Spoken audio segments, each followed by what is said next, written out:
Hey everybody, welcome back to L&B Outdoors. Today we're going to start working back on this New Holland 315 baler.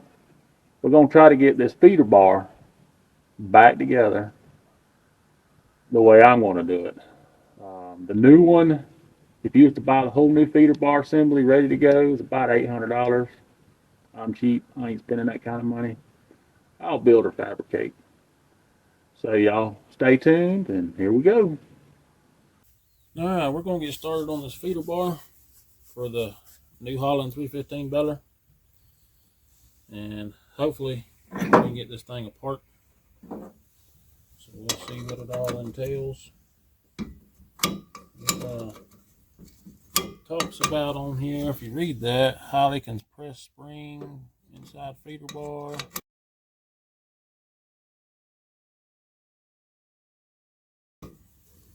We got to see what that's all about, because I need this end piece, if it ain't busted too bad, to go in the new bar that I got there. We will see.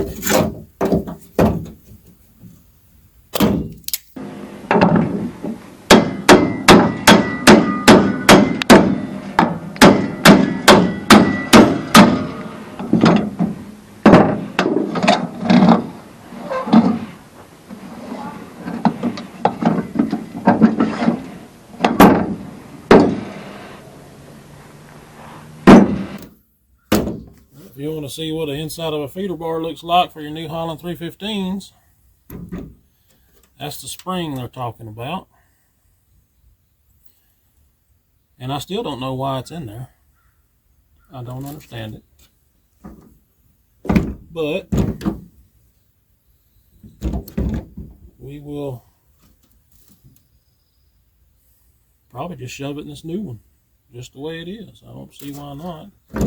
Yeah, my pellet or the plastic ain't exactly good, but I don't see why it wouldn't work. I have to get us another bolt for that one. The head of that one's flattened out, like it's been rubbing on something. So let's hang on to this for now. Set that right there.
Dogs is chasing after the chicken.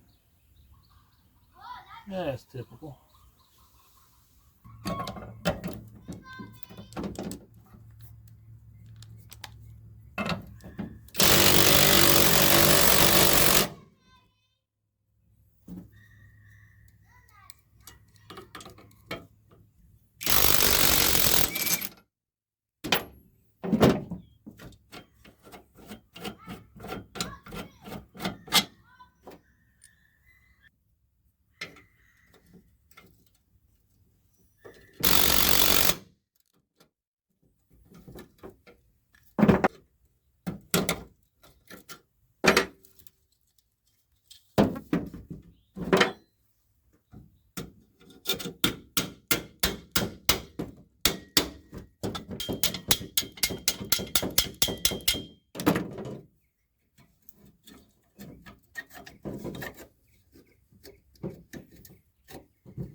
piece is broken there.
Well, Dart run us in last night, but this is as far as we got with it.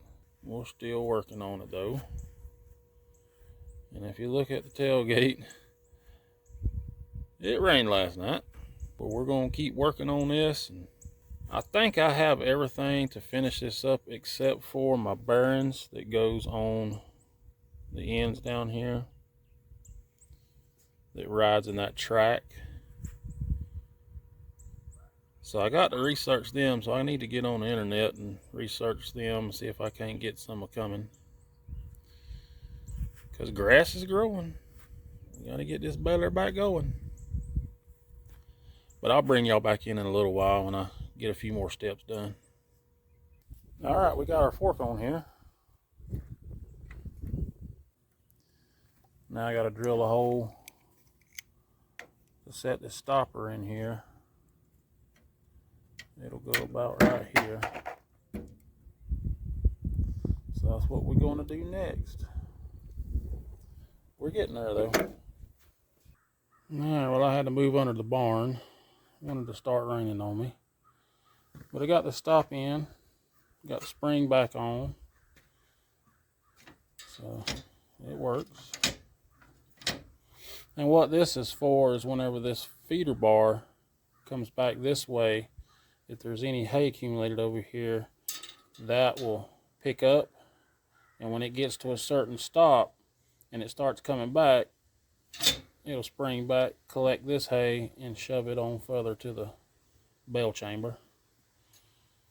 We got that on. And we're working on getting this on. I've got the holes drilled.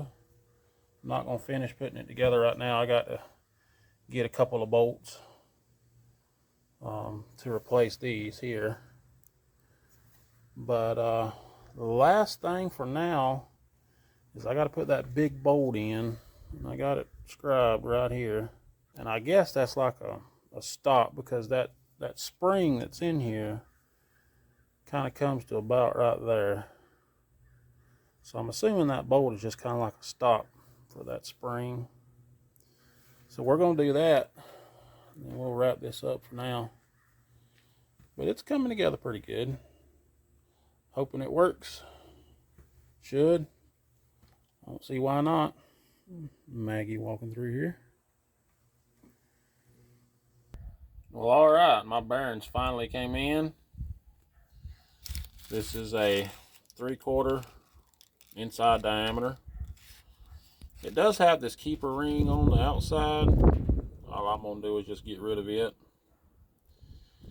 And it's got 2 set screws, so we'll have to drill some holes in the shaft. But it does fit.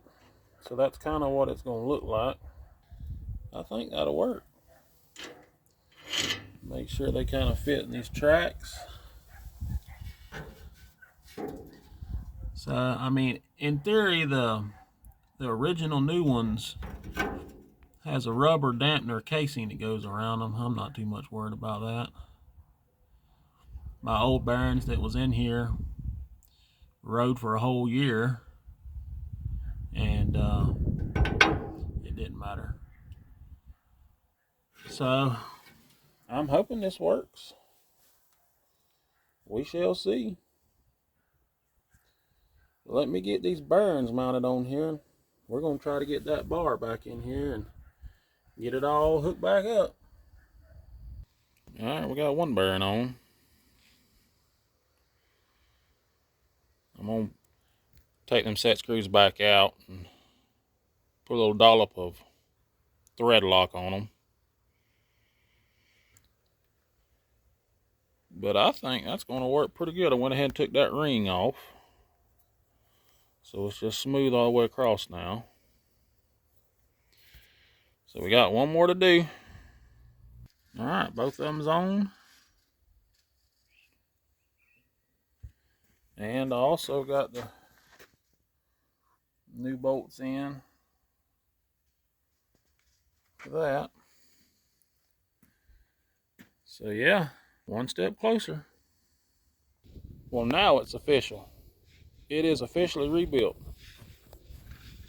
because I just painted it. Not too bad.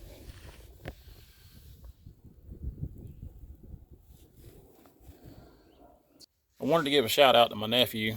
The other day he called and needed some help. And of course it needed a hammer. We had to hammer a post in the ground. And I took my trusty little 3-pound sledge. And I don't know if y'all can see that or not, but that is an original Mac Tools. And yeah, as you see, busted the handle. Well, the next day he come by bringing me another sledge.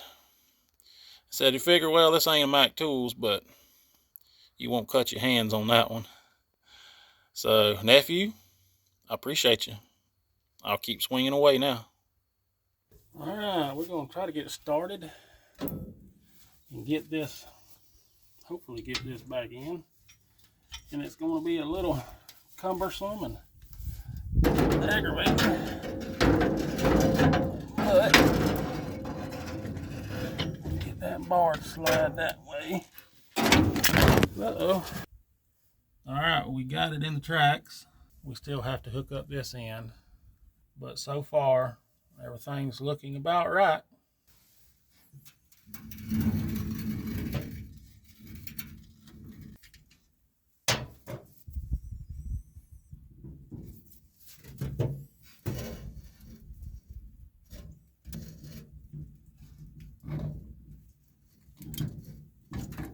All right, we still got to spin this around a little bit so we can get to that bolt,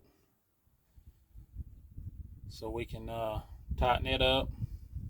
But y'all tell me when this bolt gets about right here. I got to go spin this around.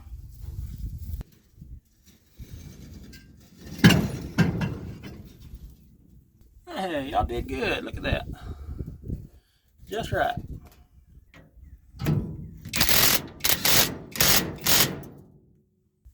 Now we got to find that Carter keyhole, and I'm not seeing it nowhere.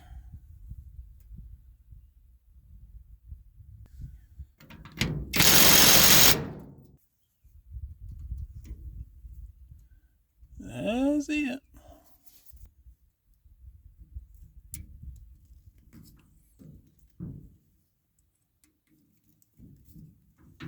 All right, Carter key, or Carter pin, or split pin, whatever y'all want to call it. It's back on. See, there's our old bar. I marked it with a magic marker where these forks came off of. So we're going to put them back on, kind of in the same spots.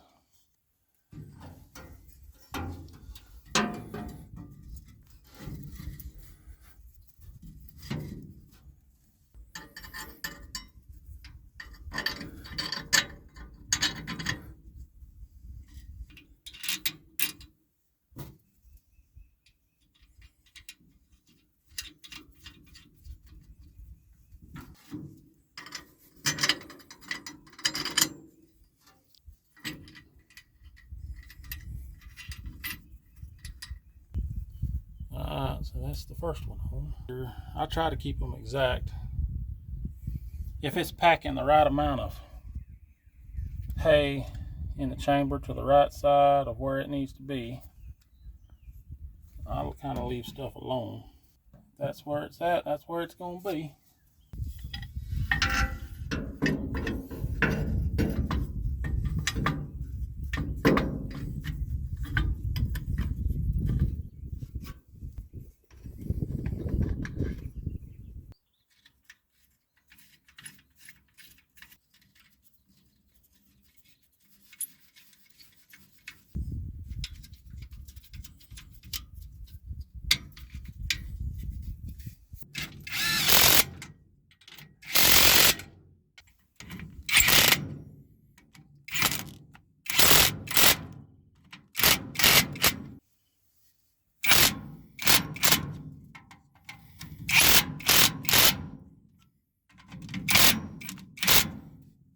All right, she's officially back on there. Now we got to go rotate it and make sure everything functions properly. All right, well, I'm going to go rotate it, see how everything does. Make sure we don't have any interference with the plunger or the fork. So let's see what happens.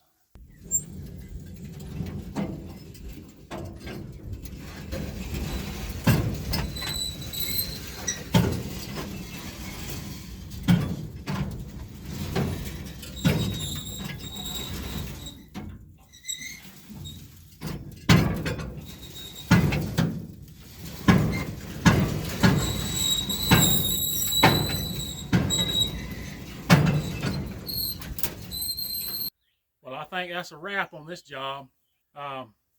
You know, in the beginning, I was talking about how it costed like over 800 bucks if you bought that whole assembly bar. With all the scrap pieces and parts that I had laying around, I did have to buy a few things, but I only got $38 in this whole assembly. That's because of the bearings and the 2 bolts I had to buy. So it operates, it functions. We're going to see how it works this year during the hay season. But I hope this helps some of y'all out. But like always, I appreciate y'all watching. Y'all subscribe if you want to. Like, share. Hit the comment bell. Hit the notification bell. Until next time, y'all have a good one. Appreciate y'all.